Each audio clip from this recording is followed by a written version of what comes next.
નમસ્કાર મિત્રો, સ્વાગત છે ફરી એકવાર મારી ચેનલ બીકે ડિજિટલ ટેકમાં।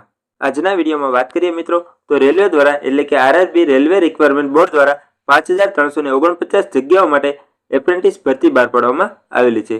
જેમાં મિત્રો 10 પાસ પ્લસ તમે આઈટીઆઈ કરેલું હોય તો આ ભરતીમાં તમે ફોર્મ ભરી શકો છો અને આ ભરતી માટે કોઈપણ પ્રકારની પરીક્ષા લેવામાં નહીં આવે। તો મિત્રો આ વિડીયોમાં આપણે ફોર્મ ભરવા માટે તમામ જરૂરી ડોક્યુમેન્ટ્સ, તમારું પગાર ધોરણ અને ફોર્મ ભરવા માટેની તારીખો અને આઈટીઆઈના તમે કયા કયા કોર્સ કરેલા હોય તો તમે ફોર્મ ભરી શકો છો તેના વિશે સંપૂર્ણ માહિતી મેળવવાના છીએ। તો મિત્રો વિડીયો શરૂ કરતા પહેલા જો તમે અમારી ચેનલ ઉપર નવા હોય તો અમારી ચેનલને સબસ્ક્રાઇબ જરૂરથી કરી લેજો।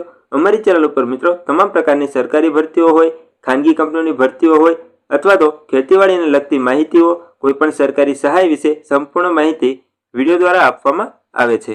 નમસ્કાર, ચાલો આજે પશ્ચિમ રેલવે તરફથી આવેલી એક મોટી તક વિશે વિગતવાર વાત કરીએ। જે લોકો રેલવેમાં પોતાની કારકિર્દી બનાવવા માંગે છે તેમના માટે આ ખરેખર એક સુવર્ણ તક છે। તો ચાલો ફટાફટ બધી જરૂરી માહિતી સમજી લઈએ। તો શરૂઆત કરીએ સૌથી મહત્વના આંકડાથી, 5349। આ કોઈ નાનો સૂનો આંકડો નથી। આ આંકડો જ બતાવે છે કે આ તક કેટલી મોટી અને વ્યાપક છે। જી હા, આ 5349 જગ્યાઓ એપ્રેન્ટિસ પદ માટે છે। પશ્ચિમ રેલવે દ્વારા 2026 માટે આ ભરતી બહાર પાડવામાં આવી છે। આટલી મોટી સંખ્યામાં ભરતી થવી એ કોઈપણ ઉમેદવાર માટે કારકિર્દીની શાનદાર શરૂઆત માટેનો એક મોટો મોકો છે। તો ચાલો હવે એ સમજીએ કે આ ભરતી ટેકનિકલ ફિલ્ડમાં આગળ વધવા માંગતા યુવાનો માટે આટલી ખાસ કેમ છે અને તેનાથી કેવા ફાયદાઓ થઈ શકે છે।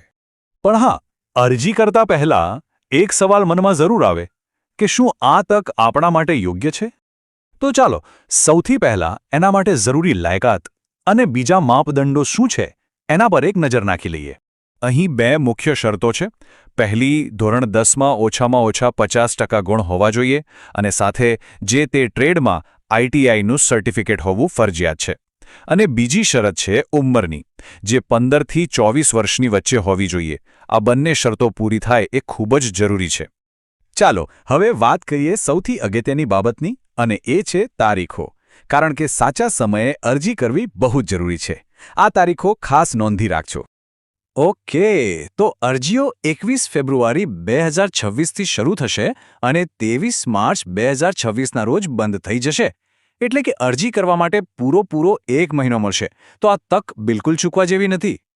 હવે સવાલ એ થાય કે કયા કયા ટેકનિકલ ટ્રેડ્સમાં જગ્યાઓ ખાલી છે? ચાલો એના પર એક નજર કરીએ, જેથી ખ્યાલ આવે કે પોતાની કુશળતા પ્રમાણે કઈ જગ્યા સૌથી યોગ્ય રહેશે। જુઓ, અહીં ફિટર, ઇલેક્ટ્રિશિયન અને વેલ્ડર જેવા મુખ્ય ટ્રેડ્સ તો છે જ, પણ સાથે સાથે PASA એટલે કે પ્રોગ્રામિંગ અને સિસ્ટમ એડમિનિસ્ટ્રેશન આસિસ્ટન્ટ જેવી કમ્પ્યુટર આધારિત જગ્યાઓ પણ છે। આ ઉપરાંત ડીઝલ મિકેનિક, પેઇન્ટર અને કાર્પેન્ટર જેવા પદ પણ સામેલ છે। અને લિસ્ટ અહીં જ પૂરું નથી થતું। આ ઉપરાંત પણ refrigerator mechanic, pipe fitter, plumber અને વાયરમેન જેવી સ્પેશિયલાઇઝ્ડ ભૂમિકાઓ માટે પણ ભરતી છે। તમે જોઈ શકો છો કે સિવિલ, મશીનરી અને વહીવટી ક્ષેત્રે પણ કેટલી બધી તકો ઉપલબ્ધ છે, જે આ ભરતીને ખરેખર ખૂબ જ વૈવિધ્યસભર બનાવે છે।